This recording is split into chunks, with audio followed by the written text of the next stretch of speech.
Assalamualaikum warahmatullahi wabarakatuh. Salam sejahtera untuk kita semua. Perkenalkan, nama saya Harlan Kurnia R, Skom Mkom. Saya merupakan salah satu dosen di Fakultas Ilmu Komputer Universitas Putra Indonesia, YPTK Padang. Video ini dibuat untuk memenuhi salah satu persyaratan sertifikasi dosen tahun 2026, yaitu pernyataan diri dosen dalam unjuk kerja Tridharma Perguruan Tinggi atau PDD UKTPT, khususnya di bidang pengajaran. Pada kesempatan ini, izinkan saya untuk menjelaskan salah satu mata kuliah yang saya ampu, yaitu rangkaian listrik dengan metode DIA atau Delivery, Interaction, and Assessment, yang mana delivery merupakan proses penyampaian materi dengan baik kepada mahasiswa agar materi tersebut mudah dipahami, di mana saya biasanya menggunakan media slide PPT dan terkadang disertai dengan video singkat agar dapat memancing minat belajar dari mahasiswa. Kemudian yang kedua adalah interaction, yaitu interaksi dua arah antara dosen dan mahasiswa di dalam proses pembelajaran, seperti bertegur sapa, menanyakan kabar, dan membahas sesuatu hal yang bisa membuat mahasiswa tidak bosan di kelas. Dan yang terakhir adalah assessment, merupakan pemberian tugas secara evaluasi kepada mahasiswa guna mengukur kemampuan mahasiswa itu dalam memahami materi yang telah disampaikan. Terkadang di setiap pertemuan saya sering memberikan bonus untuk mahasiswa yang mau maju ke depan untuk menjawab soal, walaupun jawaban yang diberikan tidak benar. Hal ini bertujuan agar meningkatkan keaktifan mahasiswa dan keberanian mahasiswa untuk menyampaikan pendapatnya. Baik, izinkan saya untuk menjelaskan deskripsi dan gambaran umum tentang mata kuliah yang saya ampu ini. Mata kuliah rangkaian listrik ini disajikan pada program studi sistem komputer. Mata kuliah ini merupakan mata kuliah wajib bagi mahasiswa di semester 2 dengan bobot SKS 3 SKS terdiri dari 2 SKS teori dan 1 SKS praktikum. Serta bahasa pengantar yang digunakan adalah bahasa Indonesia. Adapun capaian pembelajaran lulusan atau CPL yang dibebankan pada mata kuliah ini yaitu mampu meningkatkan kreativitas dan kerjasama dalam pengembangan ilmu pengetahuan teknologi berdasarkan kaidah dan etika ilmiah. Berdasarkan CPL tersebut, capaian pembelajaran mata kuliah atau CPMK yang ditargetkan adalah mahasiswa mampu menjelaskan definisi, konsep, serta besaran rangkaian listrik. Mahasiswa mampu menjelaskan perbedaan elemen aktif, pasif, elemen terminal, serta menganalisis rangkaian seri dan paralel. Mahasiswa mampu menjelaskan serta menghitung hukum dasar listrik seperti Ohm Law dan Kirchhoff Law. Serta mahasiswa mampu menjelaskan, menghitung, dan merumuskan teori lanjut seperti superposisi, Thevenin, dan Norton. Untuk pokok bahasan atau bahan kajian pada mata kuliah ini meliputi pengertian dari rangkaian, elemen listrik, rangkaian seri paralel, hukum dasar rangkaian, hingga teori pembagi arus dan tegangan. Sistem pembelajaran dilakukan secara sinkronus melalui tatap muka di ruang kelas atau lab komputer, serta secara asinkronus dengan menggunakan LMS, yaitu e-study Philcom. Pembelajaran dilakukan selama 16 kali pertemuan yang terbagi atas 7 kali pertemuan sebelum UTS, 1 kali UTS, kemudian 7 kali pertemuan sebelum UAS, dan 1 kali pertemuan untuk UAS. Selanjutnya, untuk evaluasi atau asesmen hasil pembelajaran didapatkan dari akumulasi penilaian kognitif dan laporan observasi sikap mahasiswa di setiap tahapan materi. Bobot nilai didistribusikan secara proporsional, meliputi 10% tugas, 40% UTS, dan 50% UAS. Semua komponen ini dinilai secara transparan untuk mengukur tingkat kelulusan mahasiswa. Demikian informasi yang dapat saya sampaikan terkait pemaparan mata kuliah rangkaian listrik untuk mahasiswa program studi S1 Sistem Komputer di Fakultas Ilmu Komputer Universitas Putra Indonesia YPTK Padang. Berikut ini merupakan cuplikan dari proses pembelajaran yang saya laksanakan secara tatap muka di kelas. Selamat menyaksikan. Wabillahi taufik wal hidayah. Wassalamualaikum warahmatullahi wabarakatuh. Ya, bismillahirrahmanirrahim. Assalamualaikum warahmatullahi wabarakatuh. Waalaikumsalam warahmatullahi wabarakatuh. Ya, selamat siang semuanya. Sebelum mulai perkuliahan, marilah kita berdoa menurut agama dan kepercayaan masing-masing agar perkuliahan kita dapat berjalan dengan baik. Ya, berdoa mulai.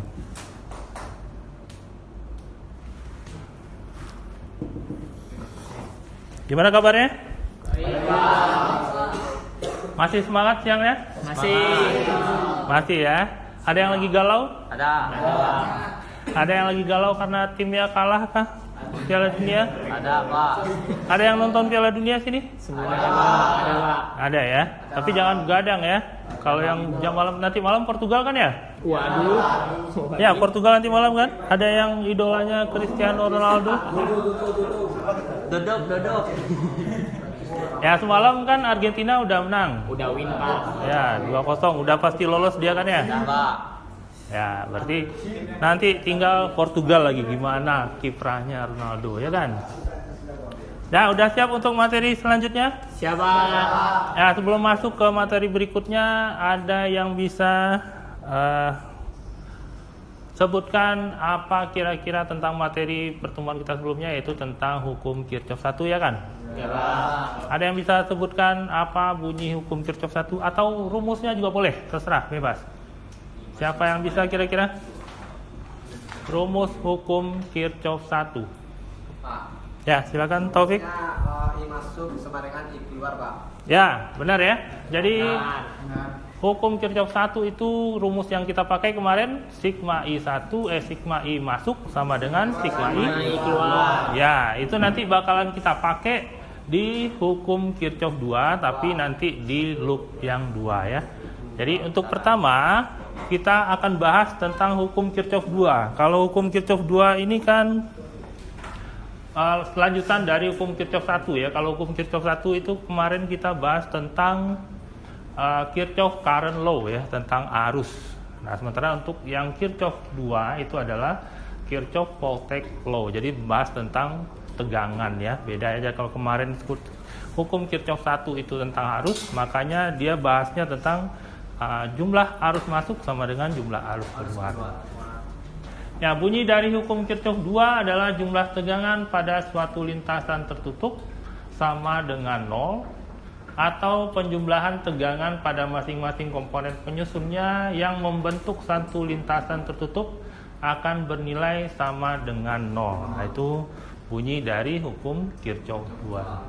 Atau di dalam suatu rangkaian tertutup, jumlah aljabar gaya gerak listrik atau GGL dengan penurunan tegangan sama dengan 0.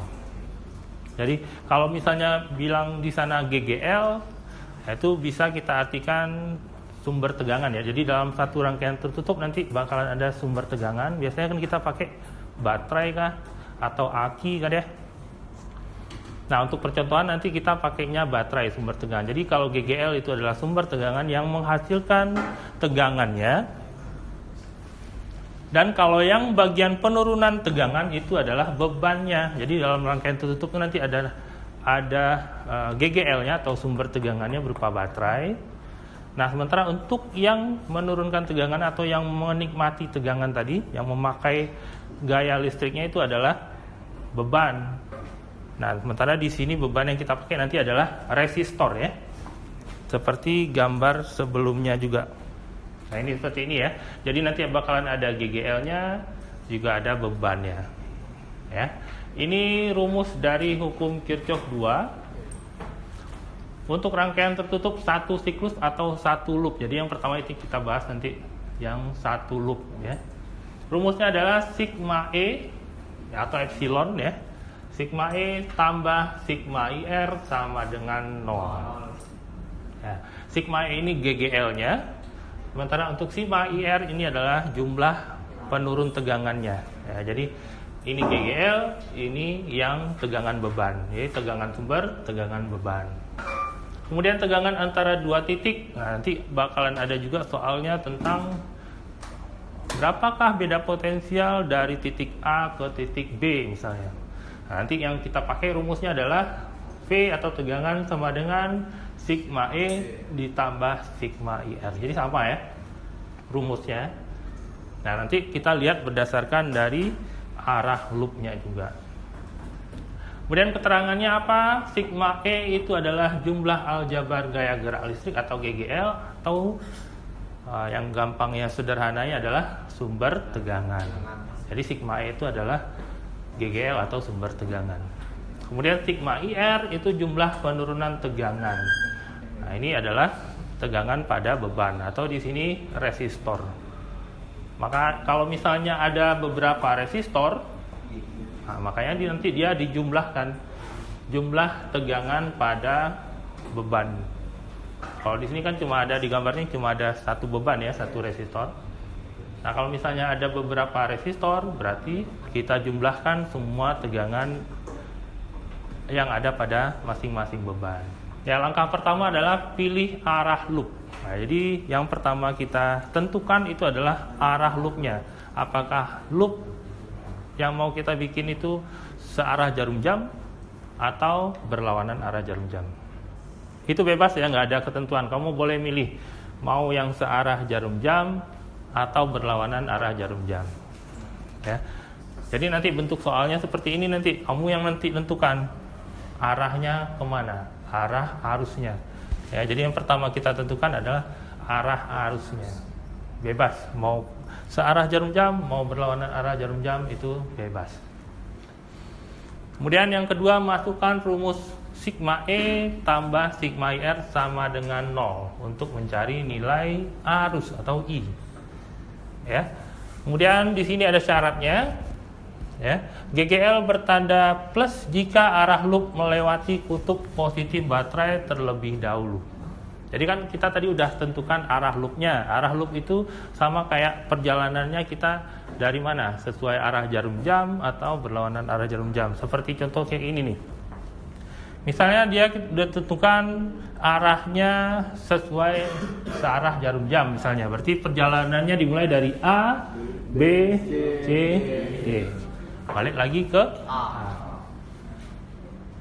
Nah, kemudian syaratnya di sini adalah jika E akan bertanda positif jika arah loopnya melewati kutub positif baterai. Jadi ini tentang GGL aja ya, bukan tegangan beban. Jadi syarat ini untuk tegangan sumber atau GGL.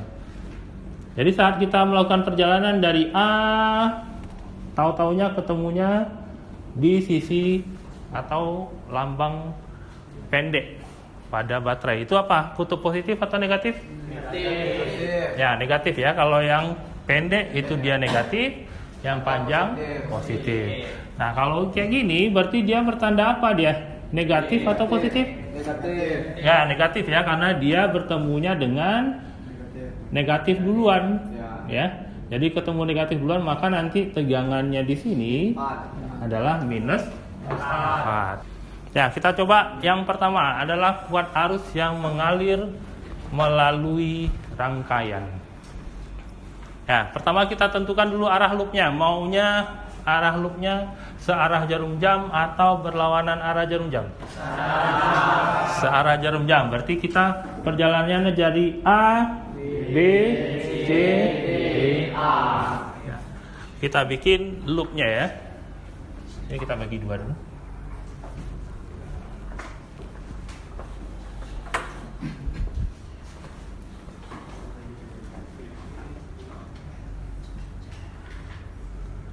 Berarti kita bikin loopnya A, B, C, D, A. Nah, berarti udah kita tentukan arah loopnya searah jarum jam. Ya, berarti panahnya ke sini semua ya. Panah. Udah kita tentukan arah loopnya, maka baru kita masukkan ke rumus. Boleh kita bikin rumusnya sigma E ditambah sigma R sama dengan, sama kita cari sigma E dulu. Berarti kita mulai perjalanan dari A. Jalan ketemu apa? Positif atau negatif? Negatif. Berarti nilainya minus 4. Berarti di sini kita bikin minus 4. Lanjut perjalanan dari B turun, nggak ada. Lanjut lagi ketemu positif. Berarti nilainya ya. Berarti nilainya positif.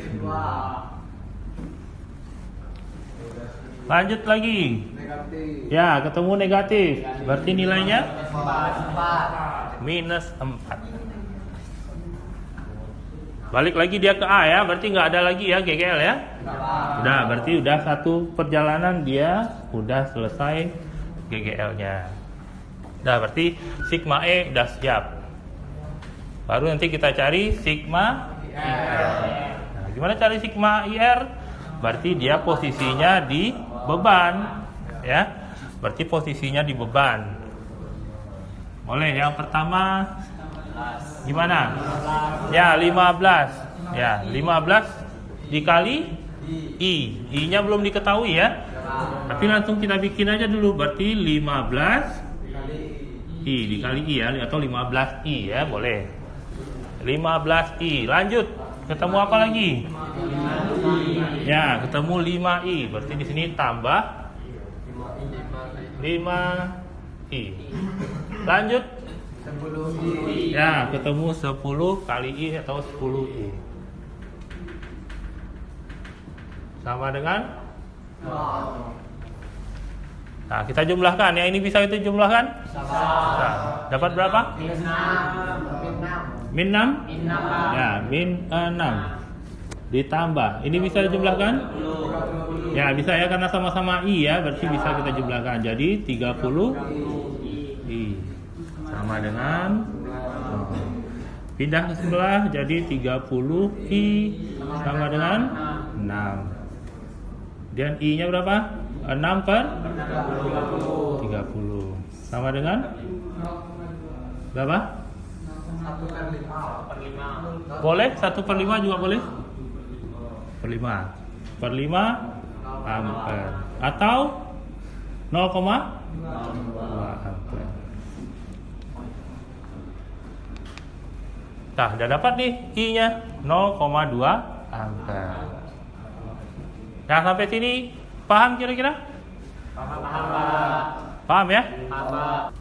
Kemudian tegangan pada BD. Nah, kalau yang BD itu kita bisa milih. Bisa milihnya BCD atau BAD. Itu bebas, kita boleh milih terserah. Tapi sarannya disamakan dengan arah loop yang kita pilih tadi. Kan tadi arah loop kita A, B, C, D, A ya kan? Nah, untuk mengerjakan BD biar gampang ya, biar nggak susah, kita kerjakan sesuai dengan arah loopnya. Berarti yang kita pilih B, C, D.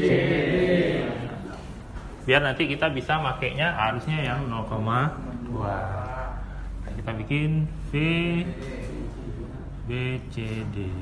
Sigma E tambah sigma. Nah, kita coba GGL-nya mana? Jalan ketemu positif. Berarti nilainya 2 atau plus 2 ya. Habis ya, nggak ada GGL lagi. Ditambah sigma IR yang pertama. R yang pertama ya 5. Berarti 5 kali ya 5 kali 0,2 tambah masih ada 10 kali ya 10 dikali 0,2. 10 dikali 0,2 berapa? 2 tambah 1 ini ya, ditambah 2 berapa dapat? 5. Nah, jadi itu perbedaannya ya. Yang VAB itu minus 1 volt, sementara VBCD itu plus 5. gitu ya, untuk mengerjakannya seperti itu. Paham kira-kira? Paham. Kalau misalnya kita coba yang berlawanan arah jarum jam. Kalau tadi kan kita bikin searah jarum jam kan ya? Nah sekarang kita coba yang berlawanan arah jarum jam. Berarti loopnya gimana? Dari A, B, C, D, A. Nah, kita coba bandingkan apakah sama dia hasilnya atau enggak. Nah lihat loop A, D, C, B, gitu ya. Masukkan rumus sigma E ditambah sigma sama dengan. Nah kita coba jalankan. Dari A ketemu positif, berarti plus 4. Berarti di sini ya plus 4. Lanjut, ketemunya negatif ya, negatif 2. Ketemu negatif 2. Lanjut, iya positif 4. Di sini positif 4. Habis ya GGL. Berikutnya sigma IR. Mana yang pertama? 10. Ya. 10I berarti ya. 10I ditambah ya 5I tambah 15 sama dengan ini berapa? 6 ditambah 30I sama dengan ini kita pindah min 6 ya benar. I sama dengan per 30 sama dengan min 0,2. Coba lihat di sini, ini arah loopnya berlawanan arah jarum jam, dapatnya min 0,2. Yang searah jarum jam dapatnya positif 0,2. Gimana menurut kalian kalau yang seperti ini? Apakah salah ini jawabannya?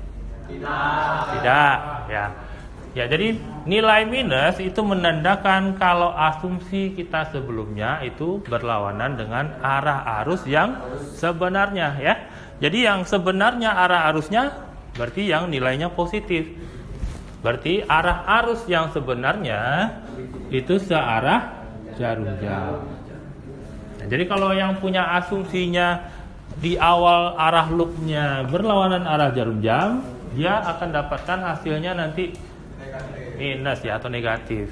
Berarti tandanya arah loop atau arah arus sebenarnya itu berlawanan dengan arah loopnya. Nah, jadi kayak gitu ya. Jadi bukan salah ya. Nilai dapat nilai minus ini bukan salah, tapi menandakan kalau arah loop yang dipilihnya ya, dipilihnya waktu langkah awal ya.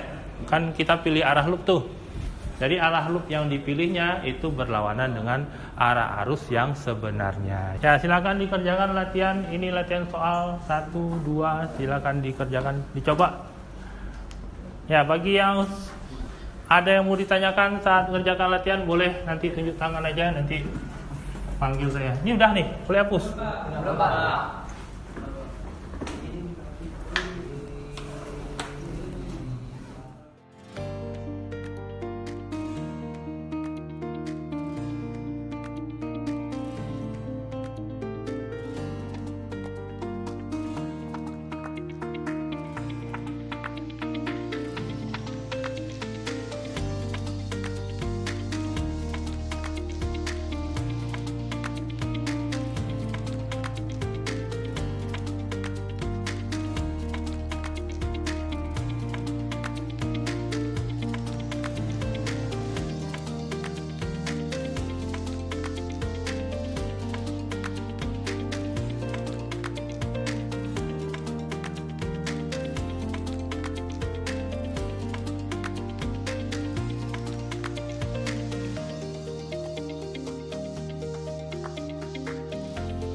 Gimana? Bisa kira-kira? Siapa? Hah? Substitusi ini gimana Pak? Ini kan udah dapat kan?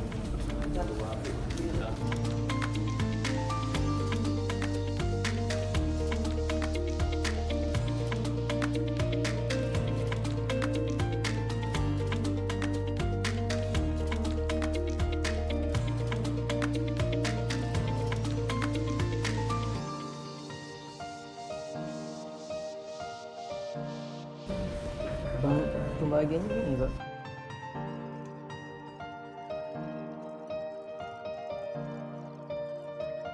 Ini kan plus 5.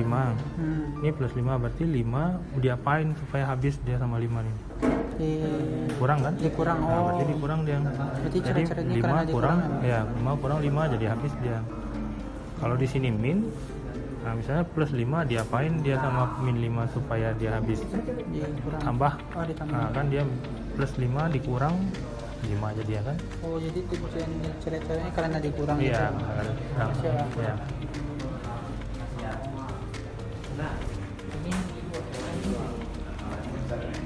Ada lagi yang mau ditanyakan?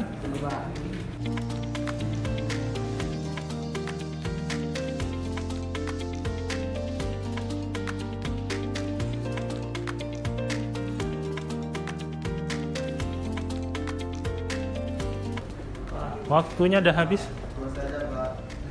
Apa? Hasilnya saya dapat Pak. Jadikan tugas saja ya. Iya, Pak. Ya, jadi kita jadikan tugas berarti tambah sama yang ini kita jadikan tugas ya 1, 2, 3, 4 ya, berarti dikumpulnya di pertemuan minggu depan. Udah paham ya?